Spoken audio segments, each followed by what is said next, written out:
बिस्मिल्लाहिर्रहमानिर्रहीम। अस्सलाम वालेकुम रहमतुल्लाहि व बरकातुहू। चलते हैं आज के सवाल की तरफ। सवाल भेजने वाले हैं टोबा टेक सिंह से।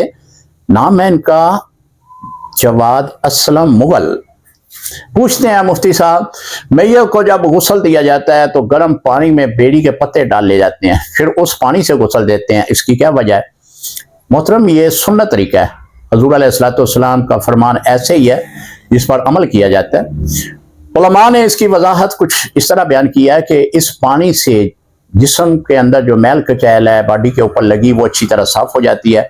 जिस्म के हिस्से में अगर कोई किसी किस्म की बदबू है तो वो भी ये पानी ज़ाइल कर देता है। तो ये एक सुन्नत तरीका है। अगर कोई इसे इस्तेमाल नहीं करता, कुछ साबुन से अच्छी तरह गुस्ल दे देता है, शरीय तौर पर कोई मज़ायका नहीं है।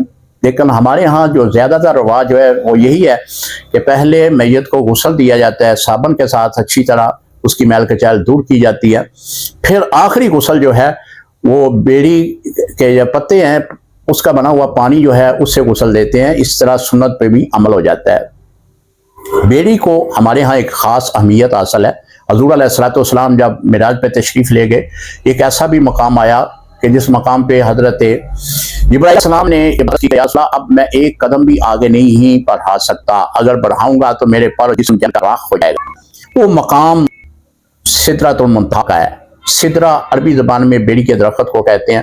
तो अल्लाह रब्बुल इज़्ज़त ने उस मकाम को क्या हुआ है तो उसमें हद मुकर्रर की गई है कि यहाँ से फरिश्ते भी आगे नहीं जा सकते। मुफ्ती अहमद यार खानिमी रहमतुल्लाह तआला अलैह भी अपनी एक किताब में लिखते हैं कि बेड़ी के जो पत्ते इससे गुस्ल करने से 1 साल तक जादू के असरात नहीं होते।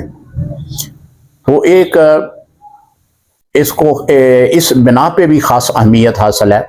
अगर बेड़ी के पत्ते नहीं मिल रहे तो साबुन से ही गुस्ल कर देना भी शरई तौर पर कोई मज़ायका नहीं है, करवा सकते हैं। अस्सलाम वालेकुम रहमतुल्लाहि व बरकातुहू।